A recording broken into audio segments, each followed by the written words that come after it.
Have you ever walked into a room and suddenly wondered, what did I come in here for? Or maybe you've had moments where you're telling a story, and right in the middle, a word just disappears from your mind. It's there 1 second, gone the next. And you think, is this just what happens after 60? If that sounds familiar, first, let's breathe and smile. Because you're not alone, and more importantly, you are not broken. Your brain hasn't stopped working. In fact, it might just need something it's been quietly craving for a while now. You see, after 60, a lot of people assume their memory just isn't what it used to be. And while it's true that our brains change with age, that doesn't mean they get weaker. What it really means is, we need to train them differently. Treat them with more care. Nourish them in new ways. And the beautiful part is, when you do that, something amazing can happen. Clarity comes back. Focus sharpens. You feel more alert, more alive. That foggy feeling? It starts to lift. And the best part? It often only takes one thing to start making that shift. One simple thing that can truly double your brain power after 60. Now, before we get into that, let's step back for a second. Think about how we train our muscles. When your body feels weak or stiff, you don't just give up and say, well, I'm too old for this. You stretch. You move. You walk a little more each day. And over time, your body starts responding. It gets stronger, more balanced, more reliable. Your brain works the same way. It doesn't need perfection. It needs consistency. It needs movement, not just physical movement, but mental, emotional, and social movement too. And that brings me to the one thing that has been shown to light up the brain like fireworks, the one practice that brings together memory, attention, emotion, and creativity all at once. And that's engaging conversation. Real, meaningful interaction. Now, you might be thinking, wait, talking to people? That's the big secret? Yes. But not just surface-level chatting. I mean deep, engaged conversation, where you really listen, where you express your thoughts, where you feel connected. Because when you're involved in a true exchange, something real, your brain fires on all cylinders. There's a woman I know, named Linda. She's 72, lives alone, very independent, still drives herself to the grocery store every week. A few months ago, she started attending a small weekly coffee group at her local library. Just 5 or 6 people, nothing formal, just talking about books, sharing thoughts, laughing a lot. After a few weeks, she told me something that stuck with me. She said, I feel smarter again. Like my brain's turning back on. And the science backs her up. When you have conversations that are rich, emotionally engaging, and mentally stimulating, your brain is forced to recall information, process emotions, make decisions, interpret tone and facial expressions, and organize your thoughts into words, all at once. It's like taking your brain to the gym, but way more fun. Now, you don't need a formal group. Even calling an old friend, joining a class, or having a thoughtful chat with your neighbor can have the same effect. The key is that you're mentally present, not just going through the motions. Because here's what often happens as we age, we start to pull back. Friends move, family gets busy, social circles shrink. And sometimes, without even noticing, we stop having real conversations. We smile and nod. We say I'm fine. But inside, we start to feel a little disconnected. And so does our brain. But the moment you re-engage, when you start talking again, laughing again, sharing again, something lights up inside you. You feel more focused, more confident, more yourself. And this doesn't just help your memory. It helps your mood. It helps your energy. It helps you feel alive. So if there's one habit you start today to double your brain power after 60, let it be this: speak. Connect. Engage. Not just out of politeness, but out of curiosity. Out of joy. Out of the very real desire to keep your brain alive and thriving. Start small. One real conversation a day. Just one. You might be surprised how quickly your mind starts to feel sharper. You might even laugh more. And that's no small bonus. You see, your brain is waiting. It's not slowing down because it's old. It's just waiting for a reason to wake up again.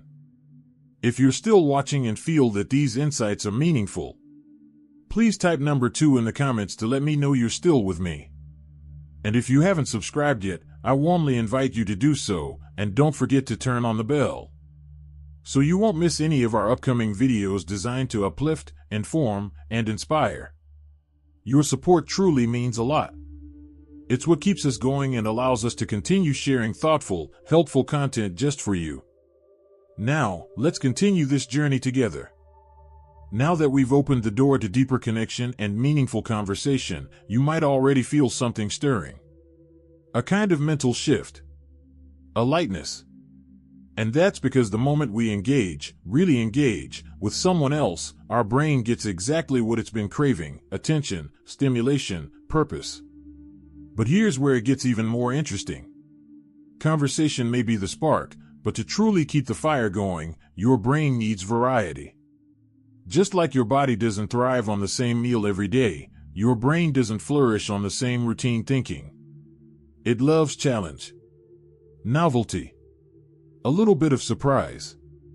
So, let's talk about something powerful you can do right after, or even during, these conversations: asking questions. Real ones. Thoughtful ones. When you ask a meaningful question, like, "What was your proudest moment?" or "What do you think makes life fulfilling?" you're not just being polite. You're inviting connection, reflection, and discovery. For both you and the person you're talking to. And while you're listening to their answer, your brain is working quietly behind the scenes, remembering, comparing, imagining, feeling. That's what makes it so potent. It's not a test. It's a stretch. A gentle but powerful stretch. I knew a man named Ray, in his late 60s, who started keeping a little notepad. Not for lists or reminders, but for questions. He'd jot one down every morning. Sometimes something deep, sometimes something light. And whenever he saw someone, at the cafe, at church, at the pharmacy, he'd pull out one of those questions and ask.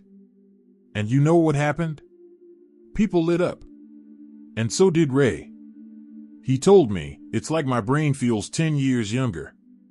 That's no accident. When you get curious, you grow. Your brain thrives on curiosity like your lungs thrive on air.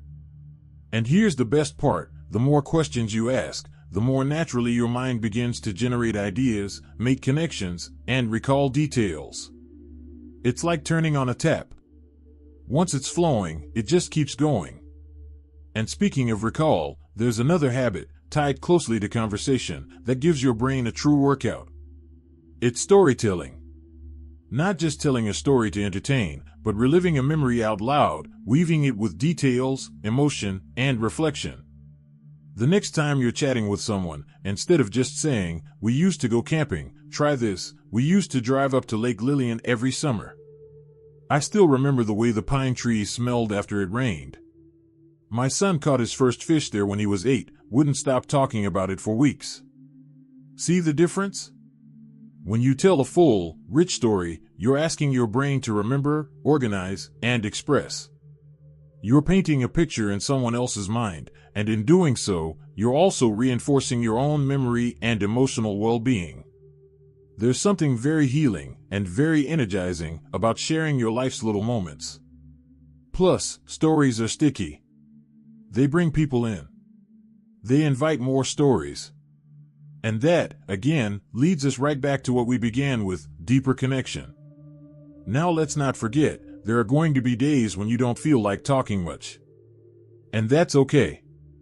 You don't have to be social all the time to keep your brain active. But even on those quieter days, there's something else you can do that builds on all this connection and curiosity, and that's reflection. Just taking a few minutes to sit quietly and think, what was the best part of my day, or what did I learn from that conversation I had earlier? That's a brain-boosting exercise all on its own. You don't need to write it down unless you want to. Just bringing awareness to your thoughts, your emotions, your experiences, that sharpens your inner dialogue. It helps your brain sort, store, and prioritize what matters. And here's the secret: when you do this kind of gentle reflection regularly, something beautiful happens. You begin to notice more, remember more, feel more grounded and centered. That's because reflection gives your brain the chance to integrate. And integration, connecting thoughts, memories, and emotions, is how we stay mentally whole and vibrant. So let's tie this together. Real conversations light up your mind. Asking good questions keeps it curious. Telling stories strengthens memory and expression. And quiet reflection helps everything settle into place. Together, these simple things form a daily practice of brain engagement, the kind that builds strength, resilience, and confidence with every passing day. And you don't need to overthink it. Just pick one moment a day. One chat. One story. One question. One breath of reflection. It doesn't take hours. Often, just 10 minutes of deep engagement can have an impact that lasts the whole day. You'll feel it in how you speak, how you remember, how you smile. Because when you start to trust your brain again, it starts to trust you back. You know, something truly special happens when we stop treating our brains like they're slipping away and start treating them like they're still growing. Because they are. You may not see it in the mirror, but deep inside your mind, with every meaningful moment you create, you're still building. Still rewiring. Still becoming. And that brings us to the most beautiful part of all this. All these conversations, these stories, these quiet reflections, they aren't just about boosting your memory or making your mind sharper. They're about something deeper. They're about connection to yourself. When you take time to speak, to ask, to remember, to listen, you're not just engaging with others. You're learning about you. What matters to you now? What lights you up? What calms you? What brings you peace? And when you know yourself more fully, you begin to move through the world with more ease, more grace, and more joy. There's a man I once met, Charles, in his 80s. Widower, kind eyes, soft voice. He told me that for years after his wife passed, he just sort of drifted. Talked less. Listened less. Smiled less. And one day, he said, I realized I wasn't forgetting things because my brain was weak. I was forgetting because I stopped living fully. So he made a promise to himself. Each day, he'd do one thing to connect, with a person, with a memory, with a thought or a feeling. He started joining a weekly lunch group, writing letters to his grandchildren, talking to strangers on walks. A year later, Charles told me he felt more mentally alive at 83 than he had at 73. Not because he found a miracle cure or a magic vitamin, but because he came back to his own life. That's the power we're talking about here. And maybe right now, you're thinking, well, I'm not a talker, or I don't have many people around, or I've never been good at telling stories. That's okay. You don't have to be anyone other than who you already are.